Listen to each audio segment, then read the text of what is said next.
तो हम लोग पढ़ रहे थे मॉडर्न हिस्ट्री, आधुनिक भारत।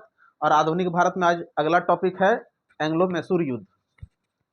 ठीक है, एंग्लो मैसूर वार, आंग्ल मैसूर युद्ध। तो देखिए हम लोग आंग्ल मैसूर युद्ध, आंग्ल मैसूर युद्ध टोटल 4 युद्ध होता है यहाँ पे। लेकिन पहले हम लोग इसका थोड़ा सा पृष्ठभूमि यानी कि बैकग्राउंड जान लेते हैं। तो दो गो प्राचीन काल में भारत में ही दो गो साम्राज्य चल रहा था। ठीक है, एक साम्राज्य का नाम था बहमनी साम्राज्य और एक का नाम था विजयनगर। ये दोनों के बीच में एक युद्ध होता है बहमनी और विजयनगर के बीच में, जिस 1565 में, और इस युद्ध का नाम होता है राक्षस टांगड़ी का युद्ध। ठीक है, या हम लोग बोल सकते हैं बनी हट्टी का युद्ध। ठीक है, तो राक्षस टांगड़ी भी इसी का नाम है और बनी हट्टी का युद्ध भी इसी का नाम है। और इस युद्ध के पश्चात क्या होता है, तो बहमनी साम्राज्य जो है 5 छोटा छोटा राज्य में बढ़ जाता है, जैसे कि गोलकुंडा है, बीदर है, बरार है, बीजापुर है और अहमदनगर है। ठीक है, कौन कौन हो गया? गोलकुंडा, बीजापुर, बरार, अहमदनगर। ठीक, और ये विजयनगर जो है, इसमें एक वडियार वंश का शासक बैठता है। कौन सा वंश का? वडियार वंश का, जिसका नाम होता है वडियार वंश का उस शासक का चिक्का कृष्ण राव, चिक्का कृष्ण देव राव। ठीक है, और इसी चिक्का कृष्ण देव राव का 2 मंत्री होता है। इस कृष्णा देव राव का 2 मंत्री है, 2 मंत्री, और इसमें से पहला मंत्री का नाम होता है नंदराज और देवराज। तो नंदराज और देवराज ही एक आदमी को बुलाता है घुड़सवार के रूप में, जिसका नाम होता है हैदर अली। ठीक है, तो देवराज एक आदमी को इनवाइट करता है घुड़सवार के रूप में, तो हैदर अली का इस राज्य में एंट्री हो जाता है। और वो हैदर अली जो है 1761 में मैसूर राज्य पर नियंत्रण कर लेता है। इसी का नाम बदल के मैसूर राज्य बनता है। ठीक है, मैसूर राज्य जो है ये विजयनगर का ही नाम है। तो कब? 1761 में क्या किया है बताओ? 1761 में हैदर अली कौन था? हैदर अली एक घुड़सवार था, लेकिन 1761 में ये हैदर अली जो है यहाँ पर नियंत्रण कर लेता है। कहाँ पर? मैसूर पर। और अब जो है मैसूर का जो शासक है वो कौन बन जाएगा? हैदर अली। तो हैदर अली जैसे ही शासक बनता है वह एक योग्य शासक है। कैसा शासक है? योग्य, मतलब बहादुर है, कुशल है, हर युद्ध का नीति को जानता है ये, जिसके कारण अंग्रेज, मराठे और निजाम, ये तीनों क्या थे? तो आपस में चिंतित होते रहते थे।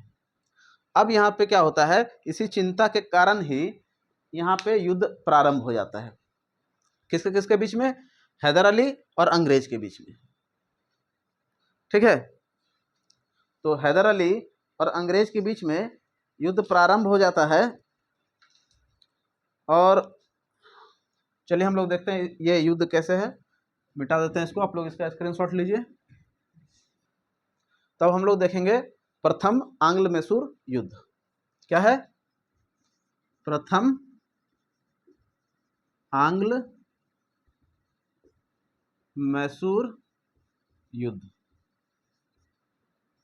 सबसे पहला बात, ये कब से कब तक हुआ था? ठीक है, तो ये हुआ था 1767 से लेकर 69 तक, ये इसका टाइम पीरियड है। इसी दौरान इसका युद्ध हुआ था किसके किसके बीच में?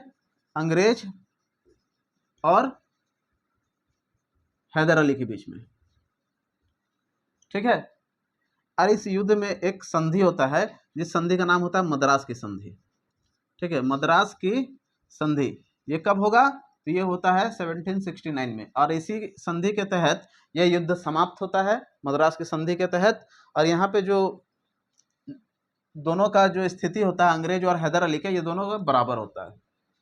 दोनों का स्थिति क्या है? बराबरी का है। ठीक। अब यहीं पे आता है सेकंड एंग्लो मैसूर वार, द्वितीयक आंग्ल मैसूर युद्ध।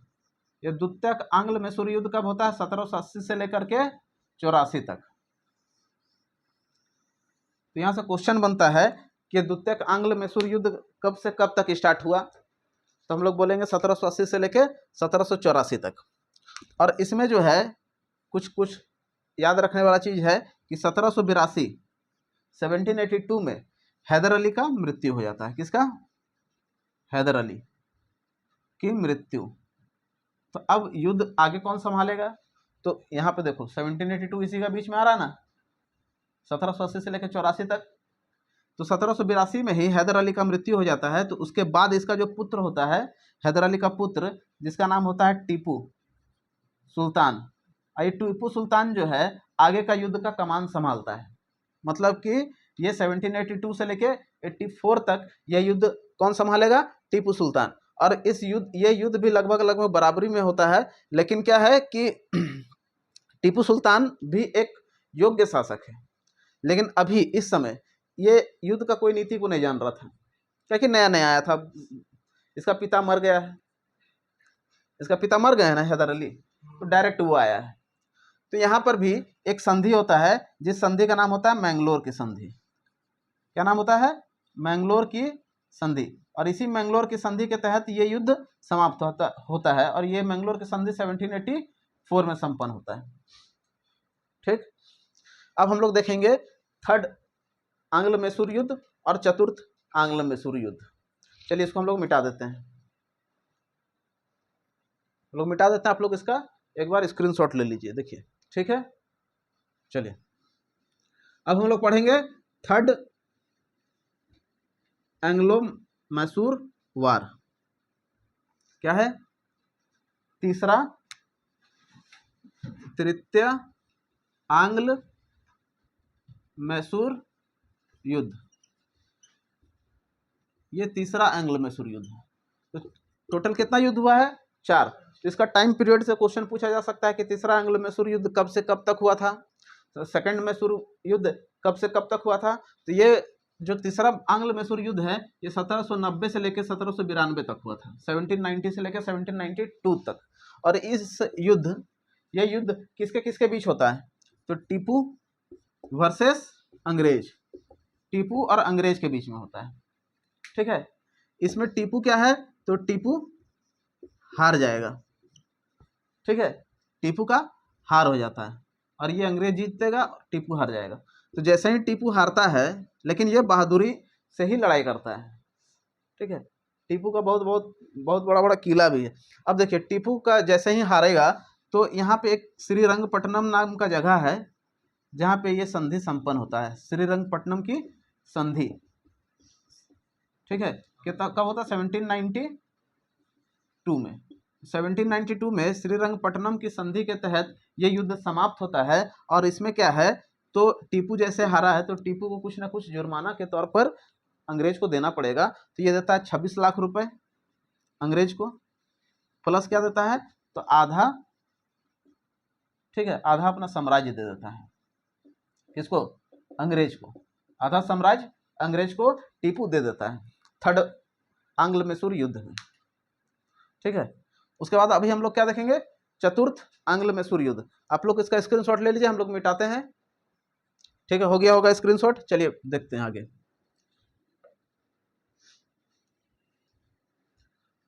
अब है चतुर्थ मैसूर युद्ध। ठीक है, क्या है?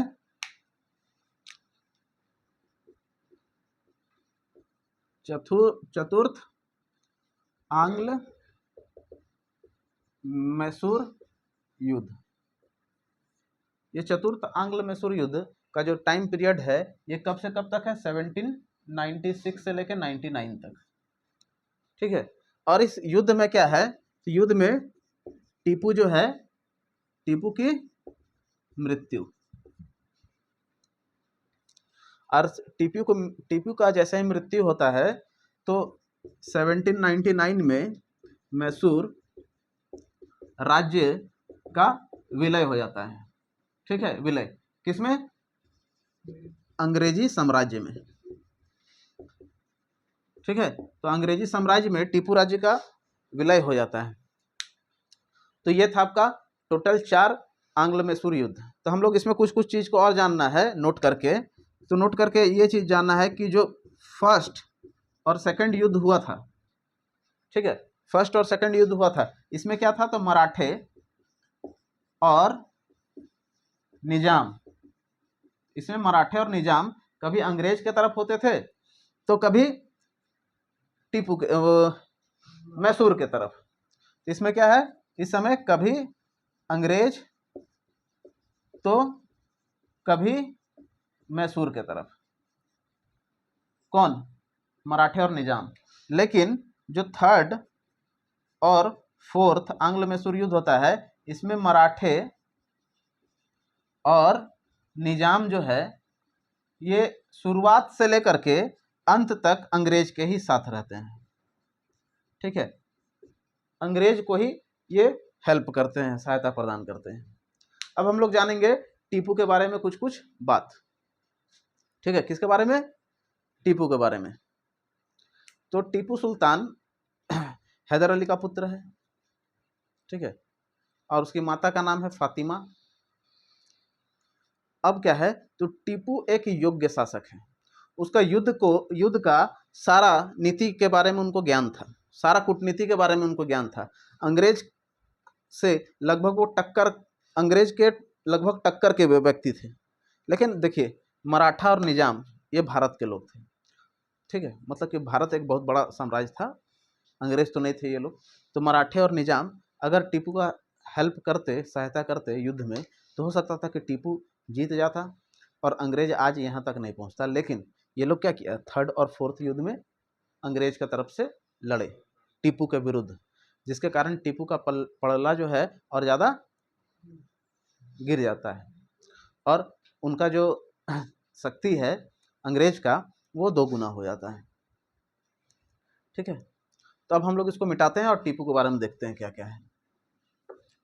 तो टीपू क्या करता है, तो टीपू जो है सबसे पहला जो कर लेने के समय एक मध्यस्थता होता है कि कर आप उसको देने के बाद आप हमको देंगे, तो मध्यस्थता को समाप्त कर देता है टीपू। और उस मध्यस्थता को समाप्त करने के कारण टीपू को अत्यधिक मात्रा में कर वसूली होता था, अत्यधिक मात्रा में राजस्व प्राप्ति होता था।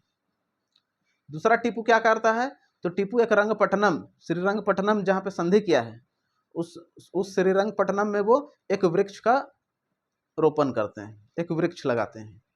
और टीपू सुल्तान के द्वारा किए गए कार्यों में क्या है फेमस कार्य, तो माँ सिंगरी की मंदिर में वो दान भी देते हैं।